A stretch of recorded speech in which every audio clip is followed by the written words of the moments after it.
Welcome to the Dreams of Consciousness podcast. Welcome back to the Dreams of Consciousness podcast, I should say. If you'd be so kind, would you mind introducing yourself? Yes, I'm Erol Ulug.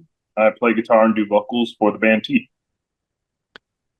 Errol, the last time I spoke to you was in 2021, and you described Teeth as being uh, brutal and largely in the realm of death metal. Is that still true? Yeah, yeah, same, Uh, same. do you want to say anything else about Teeth's music? Do you feel like you guys stray outside of uh, the the conventions of death metal, or you understood where death metal is usually played? I mean, I would say that we're kind of like I wouldn't say that like we stray outside because I feel like death metal has quite a bit of room within it as a genre. There's like a bunch of different sub styles of it, but I'd still say for like lack of getting overly deep with it that we're in the realm of death metal. If you want to be more specific, you could say we're in the dissonant or disso death kind of branch of it, very much coming out of like what Gorguts laid the foundations of. Um, but like I would still say at the end of the day, we're a death metal band, maybe a little bit uh, left of center, but you know, Sure. yeah, we're still a death metal band. And I'm not sure how many people know this, but you yourself actually come from a jazz background and have a degree in jazz performance or something like that. Yes, I do. I have a Yeah. bachelor's. Yeah, I'm curious how your background influences the way you play guitar specific to this kind of music. Um, I mean, okay, it how could it not, right? Yeah. But it's it's kind of more like I just kind of reached a point in my guitar playing where it seemed if I wanted to, I think honestly what happened was for the longest time I would hear jazz musicians and they'd be reaching for more unconventional notes or more ambiguous uh, dissonant chords and tonalities, and that, especially as I got older, intrigued me more. So I learned, I got into studying it and learning it as a means of kind of to understand that vocabulary. And through that, I would say that kind of filters down into teeth. But I try to I try to avoid intellectualizing the compositional process, even though it's gonna happen. Like left to my own devices, I'm gonna do that. But especially as time goes on, and I would say for this record more than any, there's been an effort to one writing to just kind of with play the guitar and just kind of just go out there and reach for stuff, and then when a certain riff or whatever catches our ear or attention, to just that okay, we like that, and then build off that, but not try. I really don't try to like think, oh well, I'm in this key, therefore I should play these chords, or I try to leave theory out of it. It's more like you study that stuff, and then from hopefully your study is deep enough that you gain an almost intuitive understanding of it, Right. and then you can actually use it. But if it comes from an intellectual place, then it usually ends up sounding like that, and then your shit just sounds like an exercise. I don't have any interest Yeah. Uh, since we last spoke, I spoke to someone else who has a similar background to yours in the sense that he also comes from a jazz background and studied music in school. And he was telling me that at the time that he was learning music or he was in school, it kind of became hip or cool for jazz people to listen to metal. I think he specifically mentioned Meshuggah. Did you have experience with that? What was jazz becoming cool with some of your classmates, or were people pretty open to the Oh, other stuff you're into? I mean, yeah, I mean, especially Meshuggah. Like when, I mean, most, I would say most of my like classmates in the jazz program were at least aware of Meshuggah. And then there's even kind of a certain branch of contemporary jazz that is pretty clearly kind of responding to Meshuggah's rhythmic like sense. Like Ari Honig has a record from 2011 called Lines of Oppression, and you can definitely hear, especially in that, I believe off the top of my head, the last track, um, Higher to Highest on. Um, there's definitely a lot like to me. I hear that I'm like, there's very like obvious Meshuggah influence, and uh, the piano player on that record, Tigran Hamasayan, who is an insane piano player, keyboardist, he clearly like there's Meshuggah influence in what he does. I mean, I think he talks about it too. It's not even like a it's not a secret. That's interesting. So the last time we spoke was, Um, sorry, go ahead. Please go ahead. yeah, I mean, I would say most of the guys I went to school with were like aware of metal. And like, you know, certainly the drummers are more at least aware of it because of the chops and like it's kind of, you know, for them there's definitely like an impressiveness in watching metal drumming. But I was feel like I was definitely in the minority in the sense that like they were like aware of it and they might appreciate it, but like I don't think they really most of them didn't really listen to it, at least not like as regularly as I would, for example. Right. Okay. It was just interesting when when I spoke to uh, the other musician about that. It seemed interesting to me that uh, the crossover, because I came into this stuff in the 90s, and so there, the jazz influence was starting to bleed into metal a little bit and a little bit into death metal, and it's interesting to see it go the other way as well. Um, Yeah, it's definitely there's like a cross pollination thing going on. so the last time we spoke was around the time that you released the Finite EP. And you guys had been coming out of the COVID and lockdown period. Um, what have you guys been up to since then? Um, I mean, well, besides the whole COVID stuff, um, pretty much the same shit to be honest. Yeah, Uh, you know, mostly working. yeah, Um, been working on this record. We took uh maybe a year and a half off playing live at all to just really focus and do this record. Um, and we're just starting. We literally last month we played our first show this year, and we got some stuff coming up the end of this month, and then again in September is our release show.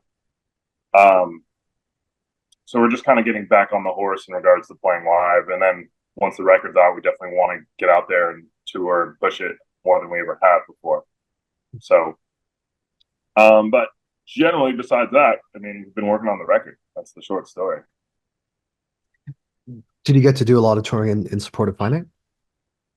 Not really, because I mean, actually, the whole reason Finite even happened was our previous record, The Curse of Entropy, came out late 2019, and then the world shut down by like March, April of 2020. So when that happened, we're like, well, it's clear that touring isn't. Who knows? You know, it's like who knows about touring? So Yeah. we kind of went.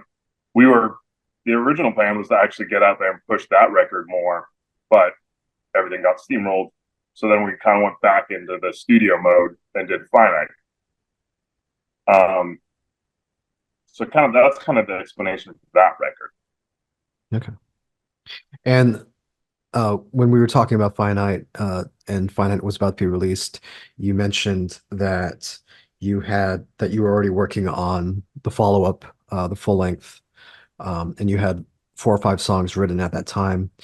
Uh, at the end of August, that full length will be released, and it will be called "The Will of Hate," which will be released through Translation Loss. Um, Tell me about "The Will of Hate."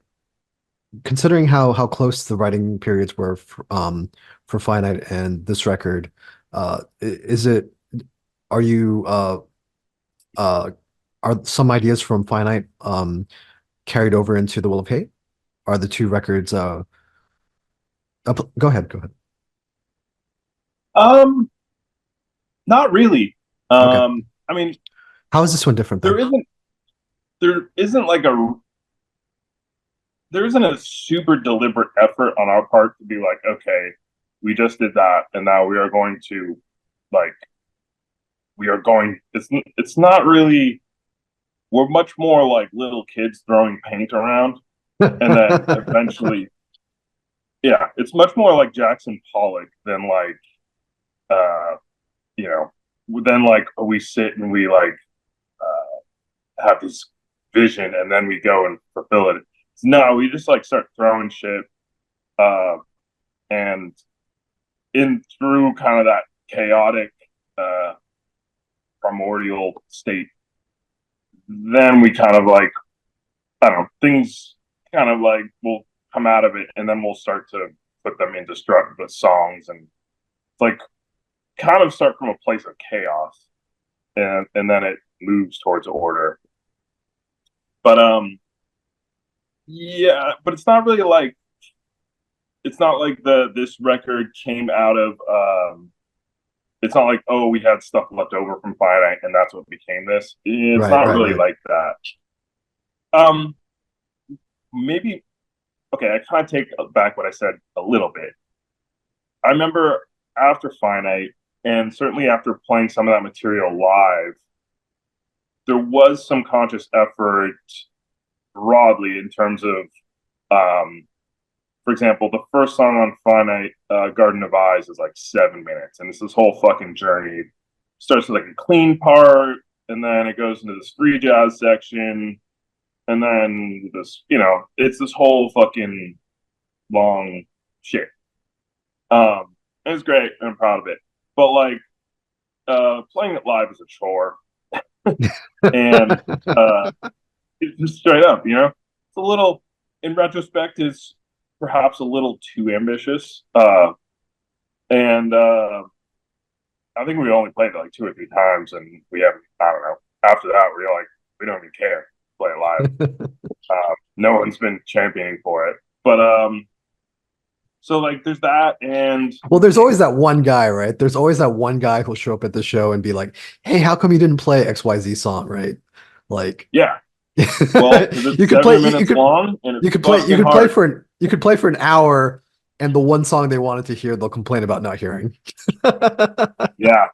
Thing about that is, I'm in teeth, and I don't want more than half an hour. So yeah, I mean, I'm flattered that someone might want greater than half an hour worth of teeth live, but I personally just don't think. I think brevity and intensity are very much like this. And once you start to push the time, once you start to really like get up in there into like 40 minutes or more, it's like, yeah, the intensity is it's it's freaking hard. It's exhausting and hard. But even if you kill it, it's like, if you haven't gotten your message across within about half an hour, you might have fucked up. Or Right, like, right. like maybe focus on getting that. Maybe it's focus on what you're doing in those 30 minutes a little more instead of just piling on more shit. Yeah. Well, Um, with that in mind, was there an effort on your part for this album to make all the songs more compact? yes, that's where this was going. Thank you Yeah. for reining it in. Um, yeah, actually, funny enough, I believe off the top of my head, 8 of the songs are right around 3 minutes and 30 seconds, which is in wasn't intentional. At least not like it was very much like, oh, look at that. But there was an effort of anytime a song got a little long, it was like, I don't know. you know, like there's definitely we've been more aware of being kind of economical with our writing on this record. And I'd say our approach is a little more distilled than it's been in the past, in the sense that there's more repeating parts, there's more like motives. The Curse of Entropy in particular is like just fucking big, just mess of ideas, and there's just idea, just throwing, just constantly throwing riffs and tangents at the listener with very little concern. Yeah. Um, the Will of Hate, there's definitely much more intention and like, okay, why is this part here? Uh, you know, like, does it have to go on this long? Like, and just trying to just be really conscious of not doing not doing stuff for the sake of, or like, not being overly uh, attached to any part if it's not working. Right. So we had an extensive discussion about the way you guys write songs and your approach to songwriting. Uh, has anything changed since then? Are you guys more or less approaching songs in the same way? Um, Generally, though, there's some effort in this record though to kind of change it up a little bit. Um, One of the songs, "Apparition," was actually a good chunk of that came out of the bass player, Peter. He had a handful of riffs, and we kind of like basically in a practice all together as a band, which isn't traditionally how we write. Uh, Kind of like demanded he give us riffs, and then we kind of like sifted them out and maybe did a little bit of edits to them on the spot, but basically like came to him for the seeds of the ideas, took what me and Justin kind of were like, well, that's cool, and then if we agreed on something, then kind of took it and put it together, and pretty much by the end of the practice, it got arranged into that song. I think I went home and refined it a little bit, but yeah, and there's even a few more instances of that, of us writing as a band, kind of organically, old style, all in the practice room, which isn't necessarily how things went for Finite or the Curse of Entropy. That was a little more like me on my own, or me and the other guitar player, Justin, with our guitars writing, and then bring it to the other guys and flush it out. But yeah, this one's a little more. There's a little more collaboration. There's a little more just kind of spontaneity of working together, Yeah. and I think that both makes it more interesting and is just more engaging to write it that way for us. Which was the song that you got Peter to come up with the riffs for? Apparition. Okay, cool. Uh, and previously it was mostly you and Justin coming up with riffs and then bringing Yeah, them to the practice space, right? yeah. Yeah. I'm curious, why? Why did you feel the need to be more collaborative this time and draw Peter's Peter's contributions? I think it was. I don't have a great answer. I don't have a great resounding why. I to, mean, it kind of sounds like you what? did it for fun and you got a good song out of it. Kind of. Yeah, yeah. It was more like we were. I think this was rather late in the process. Like we had already had like 9, 10 songs, so it's kind of like, well, when we get to that point in the record, it's like, well, what do we do? And then I think me and Justin were like, Pete, what do you got? Just like Put just him on the spot.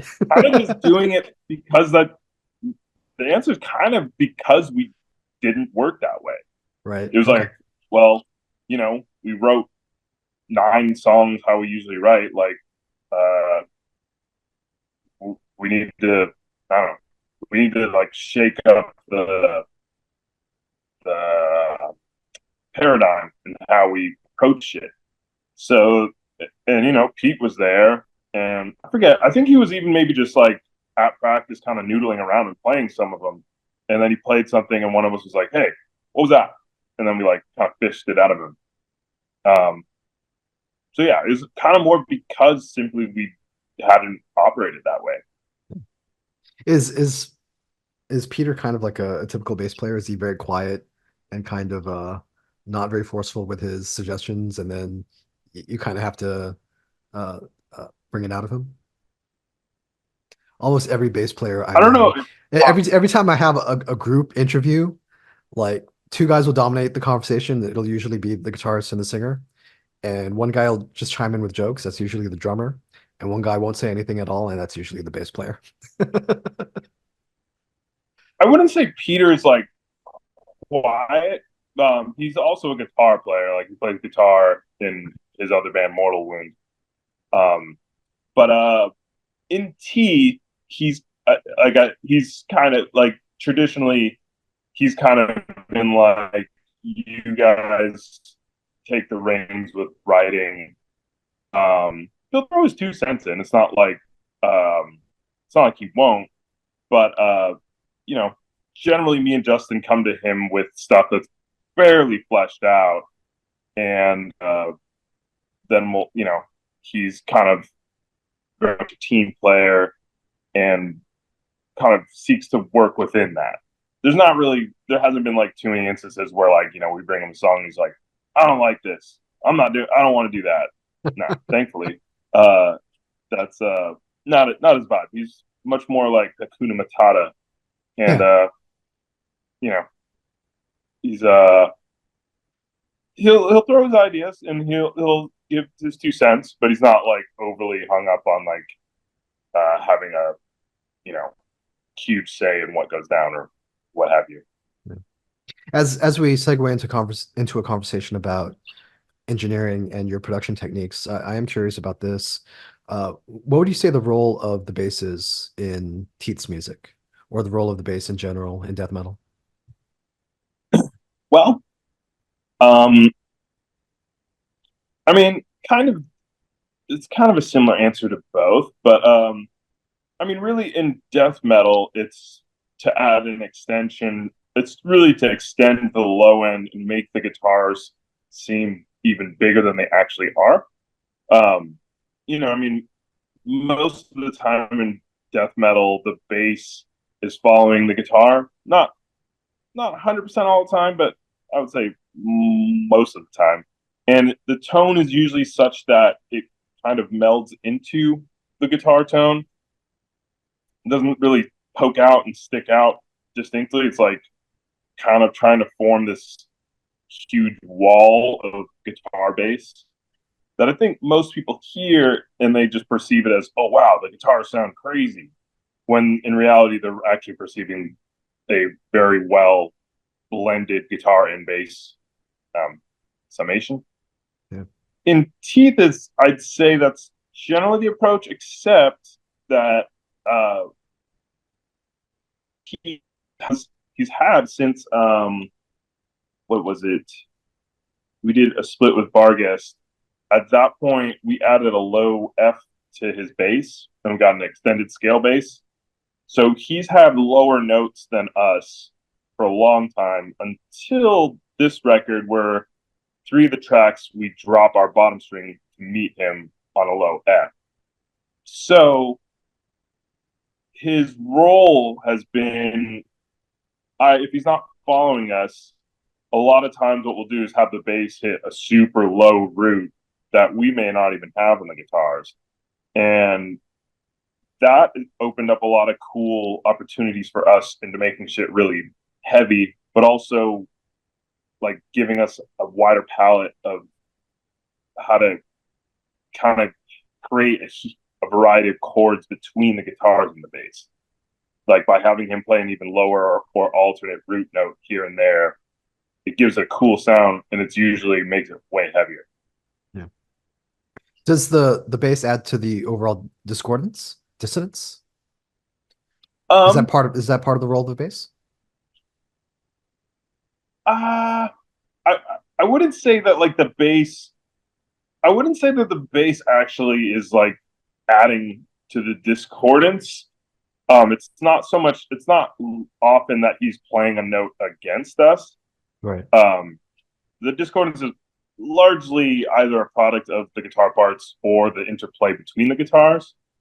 Um, yeah, the bass is really more there, kind of for thickness. Um, and there are a handful of times where the guitars might be playing really fast, but then the bass is playing really slow, and uh, that's definitely a texture that we really like because it kind of allows us to be weird and like dissonant and like kind of have this like uh, the guitars can like be more like menacing, but then like the bass can almost be playing almost like a doom metal line within it and add this heaviness that we really like.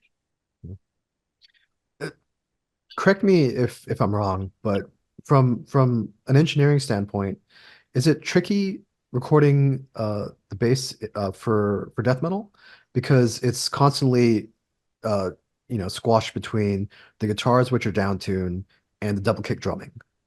And so it kind of sits in a weird area where there's a lot of overlap between other things.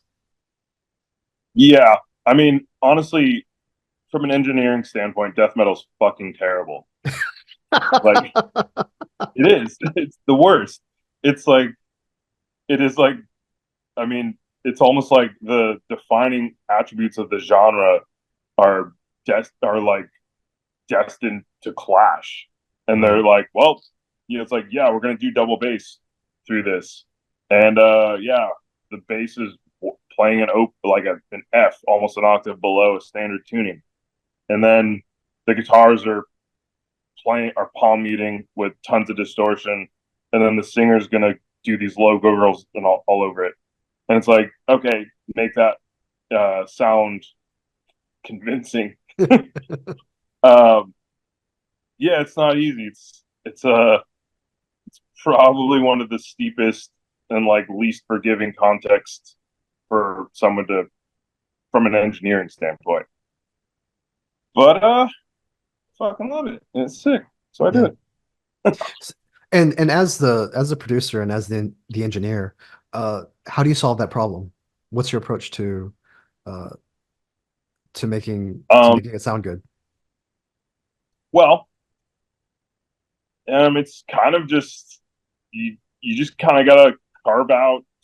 You gotta be pretty strategic and choosy in the way that you like craft the tones for the bass and the guitars. Um, in our case, we've always distorted the bass, which I'm personally a big fan of. Um, both because it makes the bass sound angry, but also because it makes the bass more guitar like.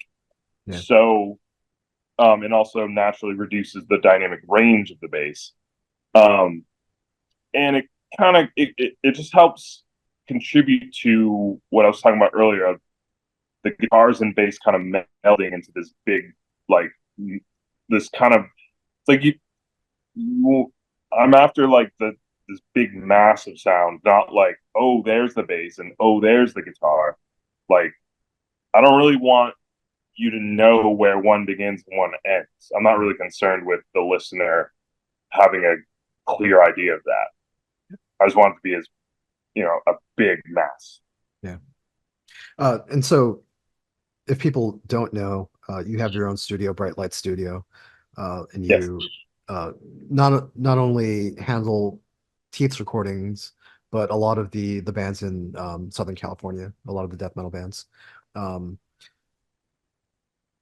this album sounds very compact. It sounds very dense. It's like, like a cinder block hitting you over the head or falling on your head. You know what I mean? It's like very. Was that the intention? But Was that the intention? Did you want it to be like a yes. very compact sounding album? Yeah. Yeah. Um, yeah. It's interesting. The last time we spoke, we did discuss your work as an engineer, and what you said was the album is done when you surrender, when you wave the white flag. Yeah, yeah. I mean, So is that way. it sounds like uh, it is a challenge. Right, and I don't know if this is specific to Teeth's music because you're both the songwriter and the performer, in addition to being the engineer, or just in general, um, if recording this music is always challenging, is always a struggle. Um, the short answer is it's pretty much always like that. But obviously, with my own records, I'm ultra precious, and also because there isn't really, I mean, there's some external factors. Um, you know, the label, we talk, we're talking back and forth, and they're like, "Hey, would like, you have a timeline? We agree on something."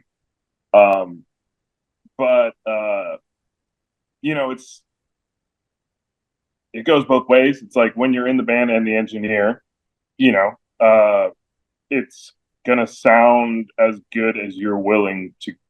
It's basically a matter of how far will you go until you surrender and wave that white flag. Um, and that it's not like whereas with if when I'm the engineer recording another band, um, you know, they're paying me for my time. So at some point financially, they're probably going to be like, all right, we got to like wrap this up. Yeah. Um, unless they just want to bleed money into my pocket forever, which kind of happens sometimes. But still, it's not the same as when it's your own record and you can just feasibly go on and on and on. I'd say there's always an element of that, but especially with my own record. Yeah. I spoke with a couple bands who worked with you recently, Zapantli and Swamp Beast. Yeah, You worked on their most recent releases. I'm Is it also in Zone Conley for the just yeah, for yeah, that's right. You play drums on the first album, right? yeah. I play drums and now I've actually moved to guitar. Okay. I brought in Alejandro, the same drummer of Teeth, to do the drums for the second record because he loves drums and he's very good at them. Uh, and Brian programmed, he kind of like upped his ambition with the drum parts, and I was like, this sounds sick, but like, I don't really have the time or energy to drop out of life for like 9 months to play this shit right. Right. So we're gonna just bring in Alejandro, and it turned out great. Yeah. Well, when you're working with other bands, what are you looking to capture? Is it performance side, or are you looking to capture a certain energy, like a live energy? Um, or do you have a like a philosophy on how death metal is supposed to sound? How like heavy music is supposed to sound? uh, that is kind of a little more specific to the bands themselves. Um, like if a band is if a band kind of has an inherent, maybe we'll say loose or like maybe punk or kind of a You're being very frenetic generous, but vibe. I get what I see what you're getting at. If they have that and like that's like kind If of they're maybe intrinsic to not the their sound, tightest band, is what you're saying. yes, yeah, trying to be nice. Um, then like I'm gonna kind of go way more of like try to capture them in how they do that. Whereas if a band is clearly like, their parts are very dense and precise and they're playing really fast and like they want, I know, that they want all these little details to come through, then things get a little bit more studio-y and like, more punch-ins, more editing, Right. whatever, you know, very nuanced automation in the mix, whatever, then things will go away from capturing the live performance aspect. But it's not really along genre lines so much as like the band themselves. So with your work with Sapantly or any of the other bands that you in your role as a producer, uh, do you do things that sometimes come back over into Teeth from a production standpoint, or try things with them, or things that they ask you to do that you end up trying in Teeth as well? Um, not not like part, not really, not deliberately. I mean, sometimes like okay, a little bit. For example, this one band, Our Place of Worship is Silence. Their second record that I did, uh, with Those guys were in Inexorable Teeth as well, Suffering. right? Yeah. Yeah. Um, they had a vocalist on that record that did this. He did these like overdubs where he just do this like absolutely disgusting, like really tonguey kind of noise. Um, like if you soloed it out, it's like really like that. Like it was, it was very like fucking out there and just like disgusting sounding. And that stuck out to me. And me and Justin did a little bit of that on the Teeth record. Um, or I don't know, sometimes a band will come through. Like I've had like kind of more hardcore or like grind whatever bands come and they'll have like a delay pedal and they set it really crazy so it's oscillating on itself and they'll fuck with it in a certain way. And I'll be like, whoa, okay, that's I didn't that's a thing. So I'll kind of like take that and maybe incorporate it here and there. But um yeah, I would say like little things here and there, but not really too much on the whole. So by the time people hear this podcast, the album will be out. What do you guys have planned for the rest of the year in terms of tours and shows? We got a show coming up August 30th at Knuckleheads in Hollywood. And then that'll be with Laceration, a really sick band from the North Bay area. And then we got our official release show September 26th at Alex's Bar in Long Beach. That'll be with some Pontley, Karst, and Dower.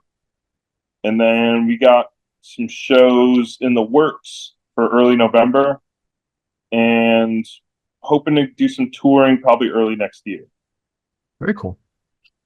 So the last time we spoke, you already had music ready for this album. Uh, do you have music for future Teeth releases? At the Anything you moment, want to tease? nothing. Okay. Um, there's literally not even a single riff. Um, no, we are we are shifting gears into like let's play this record live. The idea of like let's do another record is seems very distant at this moment, but I'm sure we will get around to it soon enough. Cool. What about your work as an engineer? Is there anything you want to tell people? Anything you're working on that you want people to know about? Um, Man, it's like I'm always working on so much stuff at any given time. I like don't even. It's like I don't even remember. Hold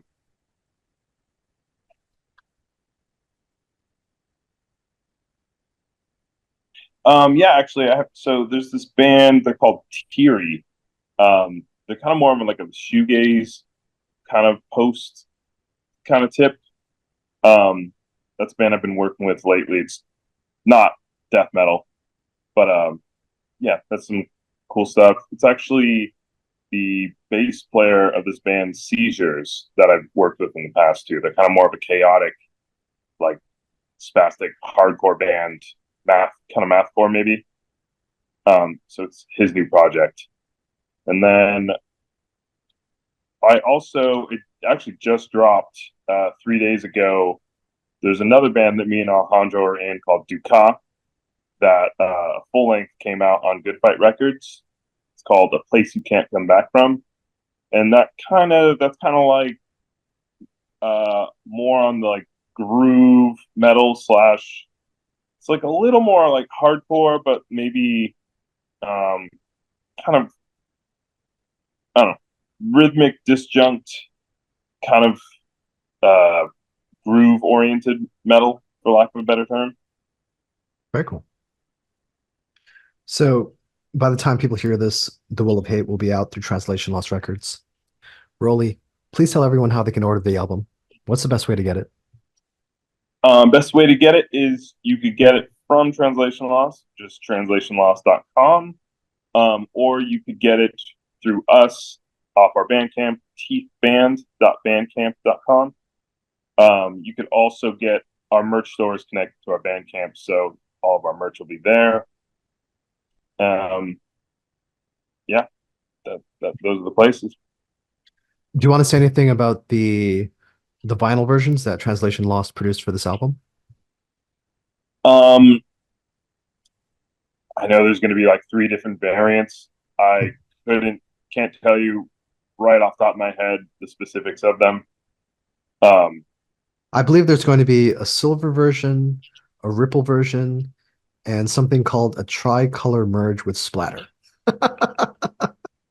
see, well, thankfully, you know these things better than I do. Yeah, honestly, with when it comes to the vinyl, Drew from Translation Loss, that's his department.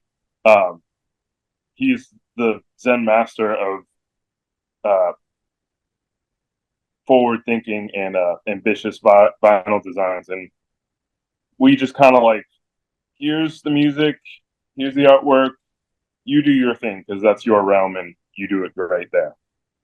And he always comes back with really cool shit. So yeah. Now, honestly, as an engineer and as the guy who handles the mastering, is does the vinyl really sound better? Do you say does it sound better? Yeah. Does it sound better than the Um, digital version? people I mean, no. everything will be better than my crappy laptop People speakers, but I'm just curious. like I mean, uh, it doesn't sound better. It it's more romantic, but like Right. I mean, this is a you're putting it on a medium that's like fucking I don't know decades old technology. Um, it's not gonna sound better. Um, but as far as a physical thing, it's cool. You know, Yeah. it looks cool. It's if you want to have a physical representation of the music, I think it's much more interesting and engaging of a actual item than a CD.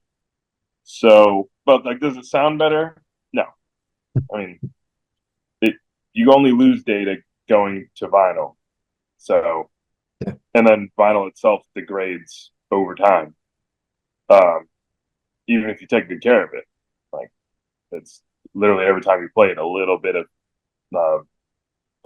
the material kind of wears down or dust gathers, what have you.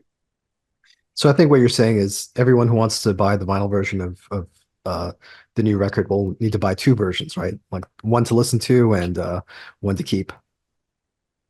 I'm pretty sure you get a download code with the vinyl, so you don't need to buy two. You could just do what everyone does: buy the LP, download it, and then just like look at it Listen and to it on stream it your on the phone. phone. Yeah, Yeah, I exactly. mean, fuck, who are we kidding? Like, that's what everyone does if they even buy the physical thing. Right. And if people want to follow Teeth online and get updates on the tours that you mentioned, what's the best way to do that? Best way is our Instagram, which is teeth band. Cool. Uh, and as far as your work as an engineer, how can people follow that? Or how can people get in touch with Um, you? How can bands get in touch with you if they want to work with you? Follow my personal Instagram, which is at Roly Ulug. That's at ROLLIEULUG. And you could DM me there if you're interested in working with me or what have you. So for the second time, you've been very generous with your time. But is there anything you want to add? Anything else you want to say? Not really. Thanks for having me back. Uh, you know, appreciate it.